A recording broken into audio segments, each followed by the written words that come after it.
Hello, ഞാൻ Kailas. Welcome back to my YouTube channel.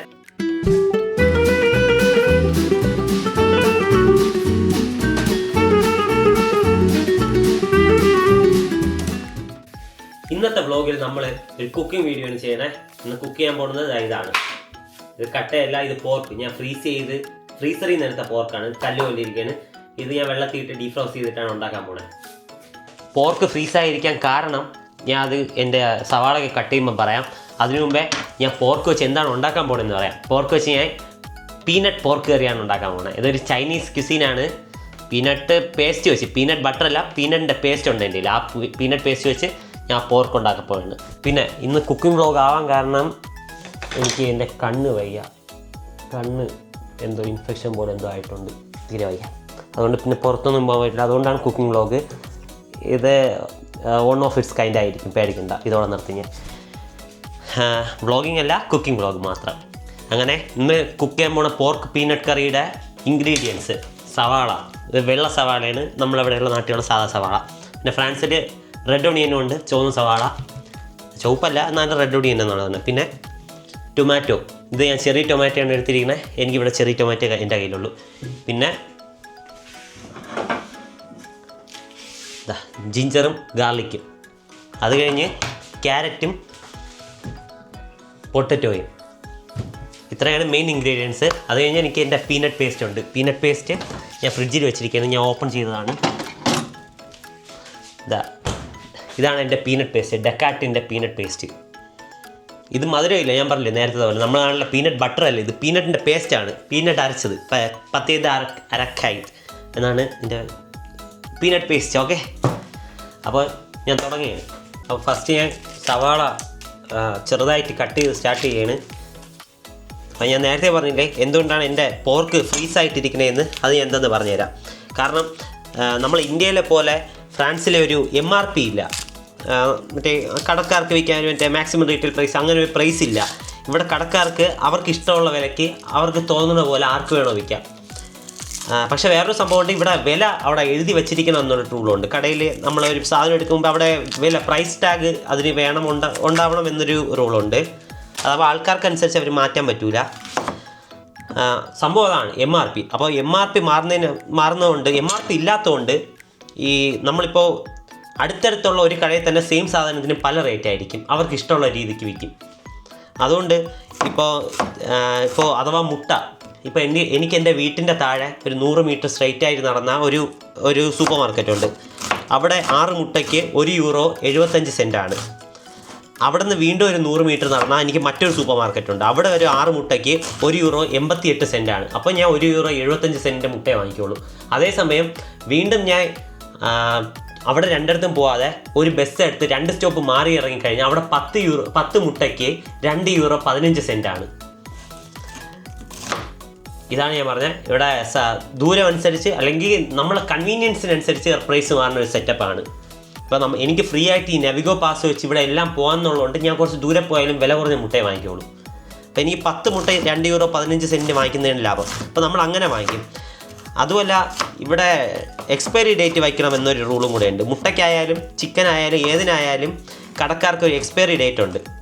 അപ്പോൾ ഞാൻ ഈ പോർക്ക് വാങ്ങിച്ചത് എൻ്റെ ഫ്രണ്ട് സാറ എന്ന് പറയുന്ന എൻ്റെ ഫ്രണ്ട് ഉണ്ട്. ആ ഫ്രണ്ട് പറഞ്ഞ് ഇതേപോലെ മാർഷേ ദ ഫ്രൈസ് എന്ന് പറയുന്ന ഒരു സൂപ്പർ മാർക്കറ്റ് ഉണ്ട്. അവിടെ ഈ ചിക്കനും എല്ലാത്തിനും പ്രൈസ് കുറവാണെന്ന് പറഞ്ഞു. അപ്പോൾ ഞാൻ അവിടെ ഒന്ന് പോയി നോക്കി. അവിടെ പോയി നോക്കിയപ്പോൾ ശരിയാണ്, അവിടെ പ്രൈസ് കുറവാണ് കമ്പാരിറ്റീവ്ലി. ബാക്കിയുള്ള സൂപ്പർ മാർക്കറ്റ് പോർക്കിന് അധികം എക്സ്പയറി ഡേറ്റ് ഇല്ല. അപ്പോൾ ഇവിടെ എക്സ്പയറി ഡേറ്റ് ഇല്ലാത്ത സംഭവങ്ങൾ എക്സ്പയർ ആവും മുമ്പേ ഇവർ ഓഫറിനിടും. അപ്പം ഞാൻ വിചാരിച്ചു 2 ദിവസം കഴിഞ്ഞ് പോകാം, അപ്പോൾ കുറച്ചും കൂടെ എക്സ്പയറിയിലോട്ട് അടുക്കും. അപ്പോഴത്തേക്കും ഇവരത് ഓഫറിനിടുമ്പോൾ വാങ്ങിക്കാമെന്ന്. അങ്ങനെ പോയി വാങ്ങിച്ചാണ് ഈ പോർക്ക്. അപ്പോൾ ഞാൻ എന്ത് ചെയ്ത്, ഞാൻ ഇത് എക്സ്പയർ ആവുന്നതിന് മുമ്പേ അവിടെ ഓഫറിനിട്ട പ്രോഡക്റ്റ് വാങ്ങിച്ചുകൊണ്ട് വന്ന് ഞാൻ ഫ്രീസറിൽ വെച്ച്. അപ്പോൾ എനിക്ക് ആവശ്യത്തിനനുസരിച്ച് ഞാൻ അതെടുത്ത് ഫ്രീസറിൽ തന്നെ ഇരിക്കും. ഞാൻ റാപ്പ് ചെയ്ത് വെച്ചു ഓരോന്നും, അത് ഇല്ലെങ്കിൽ മീറ്റെല്ലാം ഒട്ടിപ്പിടിച്ചിരിക്കും. എനിക്ക് ആവശ്യത്തിനനുസരിച്ച് എടുത്ത് ഞാൻ ഡീഫ്രീസ് ചെയ്ത് കറി ഉണ്ടാക്കി. ഇതിനിടയ്ക്ക് നമ്മൾ ഡീഫ്രോസ് ആയിട്ട് പോർക്ക് അത് നല്ല കറക്റ്റായിട്ട് വന്നിട്ടുണ്ട്. ഇത് ഞാൻ ചെറിയ പീസായിട്ട് കട്ട് ചെയ്യും.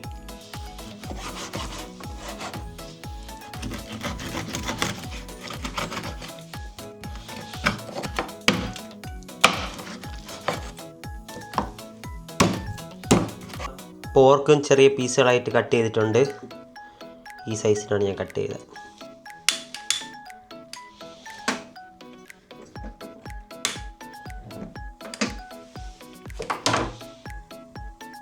എണ്ണ ഞാൻ കുറച്ചൊഴിച്ച്, എണ്ണ ചൂടായിട്ടുണ്ട്. ഞാൻ ദാ ഇഞ്ചിയും വെളുത്തുള്ളി ഇടുകയാണ്.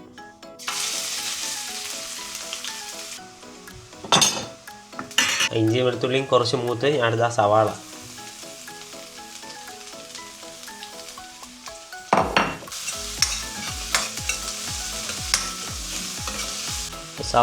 സവാളയിൽ ഞാൻ കുറച്ച് ഉപ്പും കൂടെ ചേർത്ത് കൊടുക്കുകയാണ്.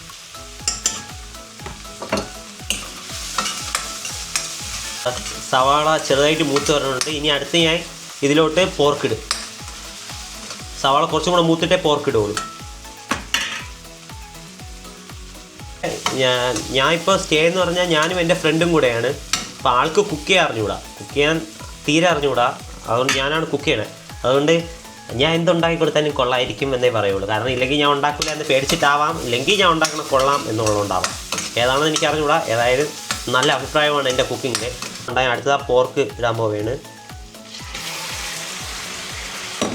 പോർക്ക് ഇട്ട്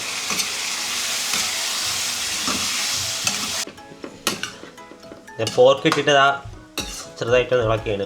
ഞാൻ ഹീറ്റ് ഒരു മീഡിയം ഫ്ലെയിം ആക്കിയിട്ടുണ്ട്. നേരത്തെ പറഞ്ഞ പോലെ ഇവിടെ ഗ്രോസറിയൊക്കെ പർച്ചേസ് ചെയ്യണത് ഭയങ്കര ചാലഞ്ചിങ് ആയിട്ടുള്ള സംഭവമാണ്. പൈസ ഇല്ലാത്തവർക്ക്, നല്ലപോലെ പൈസ ഉള്ളവർക്ക് ചാലഞ്ചിങ് അല്ല. അവർക്ക് കൺവീനിയൻസ് അനുസരിച്ച് ഇഷ്ടമുള്ളിടത്തുനിന്ന് വാങ്ങിക്കാം. ഇത് ഇങ്ങനെ തന്നെ ഇട്ടിരിക്കാൻ പോകും. ഇതിലോട്ട് ഞാൻ കുറച്ച് വെള്ളം ആഡ് ചെയ്യാണ്. അത് കഴിഞ്ഞ് ഞാൻ ക്യാരറ്റും ഉരുളക്കിഴങ്ങും കൂടെ ആഡ് ചെയ്യുകയാണ്. ഇപ്പോൾ ഒരു 5 മിനിറ്റ് ആയിട്ടുണ്ട്. പൊട്ടറ്റോയും ക്യാരറ്റൊക്കെ ഒരുവിധം വെന്ത് വന്നിട്ടുണ്ട്. ഞാൻ ഈ തക്കാളിയും കൂടെ അകത്തോട്ട് തട്ടി കൊടുക്കുകയാണ്. ഇതിൽ സാധാരണ യൂഷ്വലായിട്ട് അവർ ചെറിയ ടൊമാറ്റോ ഒന്നും അല്ല യൂസ് ചെയ്യണേ. അവർ ടൊമാറ്റോ പേസ്റ്റാണ് യൂസ് ചെയ്യണത്. പക്ഷേ എൻ്റെ ടൊമാറ്റോ പേസ്റ്റ് ഇല്ല. ശരിക്കും പറഞ്ഞാൽ ഇത് സാധാരണ ചെറിയ ടൊമാറ്റോ ആയതുകൊണ്ട് ഞാൻ ഈ ഒണിയൻ വഴറ്റുമ്പോഴേ സവാള വഴറ്റുമ്പോഴേ ഇത് ഇട്ട് കൊടുക്കണമായിരുന്നു. ഞാൻ മറന്നുപോയി. ഇപ്പോഴാണ് ഓർത്തത്. എൻ്റെ ടൊമാറ്റോ പേസ്റ്റ് ആയിരുന്നെങ്കിൽ ഇപ്പോൾ ഇട്ടാൽ കുഴപ്പമില്ലായിരുന്നു. എന്തായാലും കുറച്ച് നേരം കിടന്ന് ഇത് മൊത്തത്തിലൊന്ന് വെന്ത് കിട്ടിട്ട്, നല്ലപോലെ ഇല്ലെങ്കിലും നമ്മുടെ പൊട്ടറ്റോയും ക്യാരറ്റൊക്കെ ഒരുവിധം വെന്തിട്ടുണ്ട്. ഇനി ഞാൻ അടുത്ത് അതിലോട്ട് കുറച്ച് സോയ് സോസ് ഒഴിക്കുകയാണ്. സോയ് സോസ് ഒഴിച്ചപ്പം കറക്റ്റ് കുറച്ച് കൂടിപ്പോയെന്നൊരു സംശയമുണ്ട്. എന്നാലും നല്ല മണം വരുന്നുണ്ട്. ഇപ്പോൾ ഞാൻ ഉപ്പ് നോക്കിയിട്ട് ഇനി ഉപ്പ് വേണോ നോക്കാൻ പോയി. ഉപ്പൊന്നും വേണ്ട. സോയ് സോസ് ഒഴിച്ചുകൊണ്ട് നല്ല ടേസ്റ്റ് ഉണ്ട് ചേട്ടാ, രസമുണ്ട്. ക്യാരറ്റ് ഫുള്ള് വെന്തിട്ടില്ല. ഇനി കുറച്ചും കൂടെ വേവാനുണ്ട്. ക്യാരറ്റും പൊട്ടറ്റോയും നല്ല വെന്തിട്ടില്ല, കുറച്ചും കൂടെ വേവണം. എന്തായാലും ഞാൻ ഒരു 5 മിനിറ്റും കൂടെ ഇത് അടച്ച് വെച്ചിട്ട് അടുത്ത് ഇനി കുറച്ചും കൂടെ ഇത് വെന്തിട്ട് ഞാൻ കുറച്ച് പെപ്പറും നമ്മളെ പീനട്ട് പേസ്റ്റും കൂടെ ഇടും. അത് എന്തായാലും കുക്കായി വരാൻ ഇനി ഒരു 10 മിനിറ്റ് എടുക്കും. അതിന് പീനട്ട് പേസ്റ്റൊക്കെ ചേർക്കണം. ഞാനിത് ഇവിടുത്തെ കുക്കീസ് ഇവിടെ ഭയങ്കര സ്പെഷ്യലാണ്. എന്ന് പറഞ്ഞാൽ നമ്മളിവിടുത്തെ പോലെയല്ലേ, കുക്കീസ് ഇവിടെ കുറച്ചും കൂടെ മോയിസ്റ്റാണ്. എന്ന് പറഞ്ഞാൽ ഒരു നനവുണ്ട് ഇത് കഴിക്കുമ്പം. നല്ല രസമാണ്. എനിക്ക് ഭയങ്കര ഇഷ്ടമാണ് ഇവിടുത്തെ കുക്കീസ്. ഇത് ചോക്ലേറ്റ് ഫ്ലേവറാണ്. ഇത് ഞാൻ €1 1.5 ഒരു പാക്കറ്റ് കുറഞ്ഞതാണ് ഞാൻ വാങ്ങിച്ചതാണ്. നല്ല ടേസ്റ്റുണ്ട്. 12 ബിസ്ക്കറ്റുണ്ട്. അല്ലാതെ ഇവിടുത്തെ ബുലാൻഷറി എന്ന് പറഞ്ഞാൽ ബുലാൻഷറി എന്ന് പറഞ്ഞാൽ ബേക്കറിയാണ് ഇവിടുത്തെ. അവിടെ ഒരു കുക്കി, ഇത് വലിയ കുക്കി ഇത്ര ആണ്, ഒരു കുഞ്ഞു കുക്കി പാക്കറ്റ്. ആ വലിയ കുക്കിക്ക് ഒരെണ്ണം ഒരു €3-4. അത് നല്ല ടേസ്റ്റാണ്. അതാണ് ശരിക്കും മോയിസ്റ്റ് ആയിട്ടുള്ള നല്ല ടേസ്റ്റാണ്.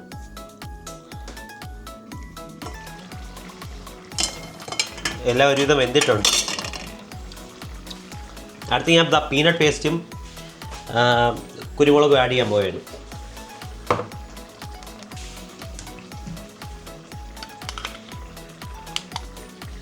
പീനട്ട് പേസ്റ്റ്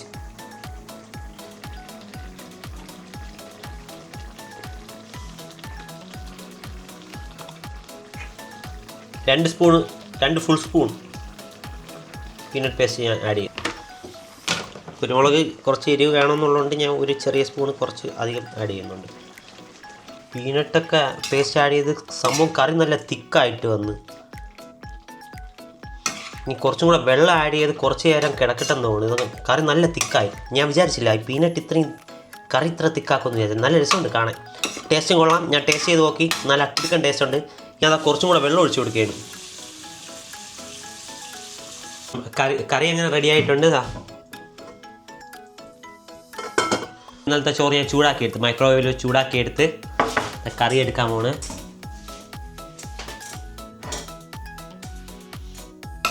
നല്ല പീനട്ടിൻ്റെ മണമുണ്ട്.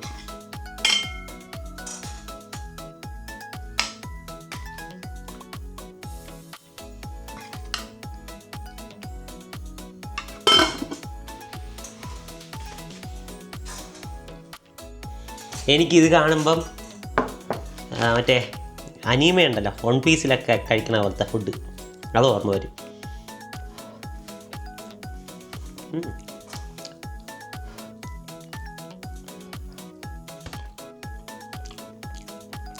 കൊള്ളാം.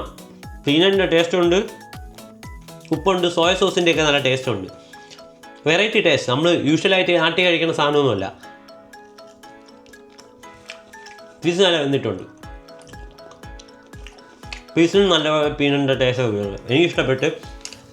ട്രൈ ചെയ്ത് നോക്കണം. ഈ പീനട്ടിൻ്റെ ആ പേസ്റ്റ് നമ്മൾ നാട്ടിൽ എവിടെ കിട്ടുമെങ്കിൽ വാങ്ങിച്ചത് ഒരിക്കൽ ട്രൈ ചെയ്ത് നോക്കി. ഇത് ഒരുപാട് സാധനമൊന്നും വേണ്ട, ടൈം കൊടുക്കില്ല, പെട്ടെന്ന് ഉണ്ടാക്കാം.